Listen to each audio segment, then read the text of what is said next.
parents, my father is from India. I'm actually first generation. My father's from India. My last name is Jain. It's actually a caste in India. They have their own temples, the Jain temples.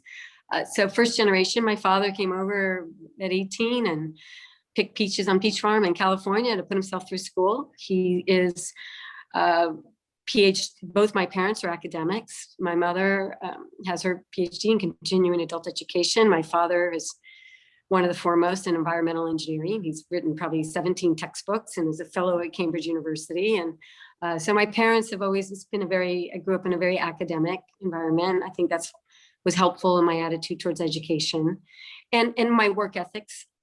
I think clearly from them. And also this idea of give back and impact. You know, my father could have choosing to stay in school and as a teacher as opposed to going into private, into private enterprises. I think, a lot of big influence on myself. I have an identical twin sister, so I should put that out there in case anybody's in New York and sees me and wonders, is that Avra? So I have an identical twin sister, just the two of us. My parents, thankfully, the good thing, they were young when they had it. So my parents are both, I'm going to be 60 this year. My parents are about 80. So it was a journey. I mean, I remember watching my mom graduate valedictorian of her class in college, and saw my parents. I did have an undergraduate degree, and I went to work for Wall Street. Lots of times you have to get a graduate degree to get the job on Wall Street, and I think they gave it to me because of my tennis background more than anything. I think I surprised them once they gave me the job, that it was the engineering degree that was more functional than the tennis. But I never did, the only continuing education I did was really in the arts, and again for, just sort of, for myself, but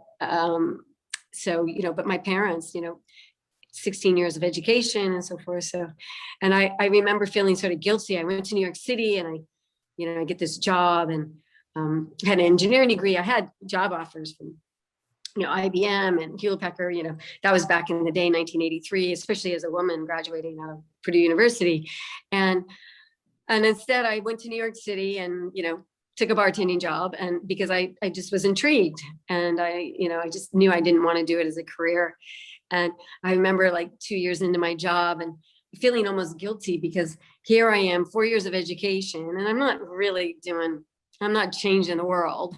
And, making much money as my parents who've spent 16 years going to school. And so I was like, the world's a funny place. I mean, I didn't pick a career, for money. I picked careers for things. I've been fortunate to do the things I love. I think my attraction to Wall Street or to trading was really more from my athletic background, very sporting. I liked being in businesses where you're sort of accountable for your own work. You get paid really based on performance,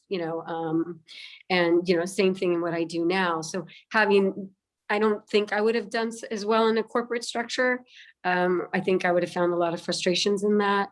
So again, I think it's always about, part of the journey is learning to know yourself well enough, to not put yourself in a position to fail, or, and then, like I said, there's things that you could want to do or like to do. And when is it a hobby and when is it a career? And on the film side, I was able to do a film, but more from the production side. And after college, a friend of mine, a friend of a friend, I was involved with a film called Dark Days. It was a documentary of the people that lived in the subways in New York City underground. And this Mark Singer spent, a couple of years down there shooting this 50 hours of black and white film. The crew was actually the homeless people living down there. And in 2000, and I helped him get the film finished, and I have a co-producer credit, and we won three awards at the Sundance Film Festival in 2000. Some people look me up and like, that's the first thing they ask about. And again, I think so sometimes, sometimes part of, it is my experience in the arts that actually helps me to appreciate it even more. and, and understanding the work and the commitment on that. And so I feel like, again, this idea of, people like to put up fences sometimes to keep people out, right? Like, okay, well, this is my territory, or this is, but in the end, all it does is keep them in, right? So it just keeps you in, and I think the people that are really good at what they do, and very secure in what they do, share, and I've been very lucky to be around very secure people, artists and other business people, and we share. And that's, again, part of the love. I mean, there's been times when people have taken, let's say, valuable information and ideas and, probably use them to their advantage, and, probably not with the right ethics involved, but, and people go, well, Avra, they took your idea. I said, yeah, that's okay. I said, because you know what, it's still execution, right? Execution's everything. And I said, and the difference is I can do it again. Painter can paint another painting, designer can design another dress. The guys that are really good at what they do know that they can do it again. And so, I'm probably more, I share probably more than I should with other people and within my business. But I think that there's a group of us that do that because we all are, sort of, I think, secure, and confident in what we do. One of my favorite local artists is Robert Chambers, because he's so supportive of so many artists, and it's like, it's just great. I think that's a really, he shares and he helps everybody execute. Like, I think that's the way it should be. And I can tell you, even in the real estate space, like, I get together, we're back to the science, and I care a lot about the quality of a building. I think that's another thing that sort of surprises me. I walk job sites all the time. I walk construction. I realized in order to be really good at what I did, I needed to understand the execution. You think you can rely on other people, but you really need to know how to do it yourself. And so I construction manage my own stuff, and I probably, in a room, my architects, my team is 2 architects, 2 licensed architects, again, focused on the creative side. My team is 2 architects, licensed architects, both of them with emerald degrees. They also have a part-time architect with a master's in historic preservation from Columbia, an analyst, and myself. Whereas if you looked at most other people's platforms, they all have a lot of analysts. And like, what's a number? What's this? I do not spreadsheet. If it doesn't work on a paper napkin, if I can't do the math in my head, I'm not doing the project. And so, and so I think that, so I'm a student, and I get together with like Ryan from PMG or Andrew from First, and we talk wall construction. We talk wall construction and sound attenuation, new products, and this, because again, we're back to the quality of the space.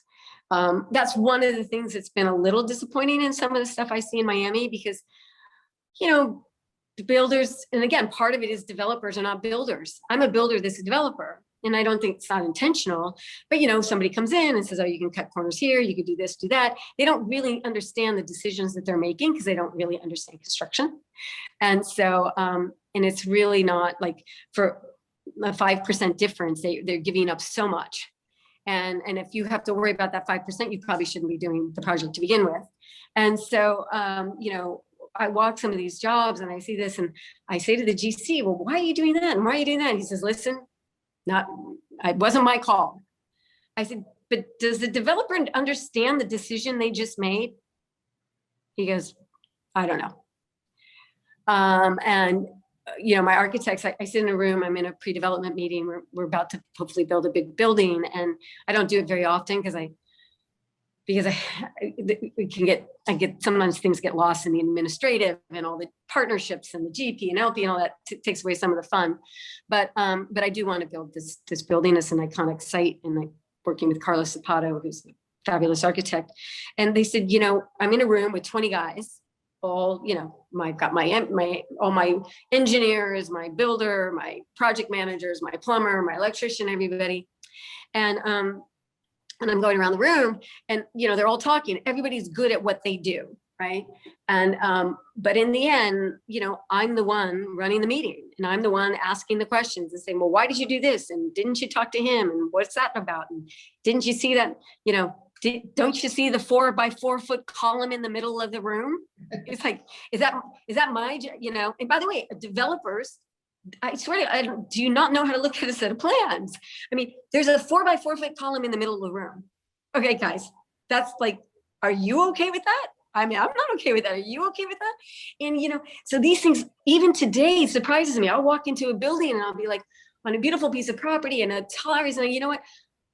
I would knock it down and start all over, and when is the half bathroom bigger than the bedroom? It's like, it's, again, I think, and I don't know if it's just, people being lazy or what, but, I live in my spaces. I live in my plans.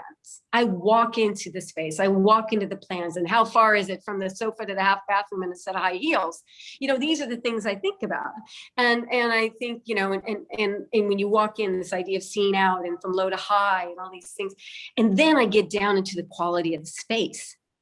The quality of the space, like the sound attenuation, how it feels, how the air circulates, and all these things. And those are the details. Because again, we building space, we're building homes. This is where people live. These are not museums where you got walking in, you're walking out, and and got the lights to be bright and security cameras everywhere, so, I like to feel like that if you design something and you design it well, that people live in every part of the house and enjoy every part of the house. I had one of my favorite people to work with was Bernardo from Architectonica. And the other thing that was kind of amazing is like, I'm like, gosh, I'm spending all this money for a world-class architect. I'm going to spend as much time with him as I can, right? And get as much out of it as I can. So again, feeling an obligation as a developer, like, here's Bernardo. Most people could never afford to hire him to come and build your apartment, right? To world-class architect. But I just did. He's designing the building. I for sure want him to design a fabulous floor plan, right? Because that's my opportunity to deliver, first of all, to myself, but also to the people that are going to purchase in the building. And, that's that opportunity. And it's sort of my obligation to do that. And I remember I'd spent hours on floor plans. I'm a floor plan fanatic. I can tell you most of the buildings I'm at least 50% of the floor plan design. That's my industrial engineering. I just love this idea. And I think that's part of coming from New York City, right? Where every inch mattered, right? If you could have just a little broom closet, right? And, so I'm walking through these buildings and I'm seeing these big air shafts and these big shafts. And I'm going, well, what's going in that wall? Oh, nothing. It was just easier to frame it out. I'm thinking, oh my God, I could have put all my Christmas, I could have put a closet. I could have put my suitcases, my Christmas decorations. Remember, we're building the lifestyle. And, and I can tell you that I think, I'm very involved in my projects, from design, from beginning to end, and especially on the job. We project manage our own stuff. And, again, just trying to get the most out of the opportunity. And again, that's back to the art and the science.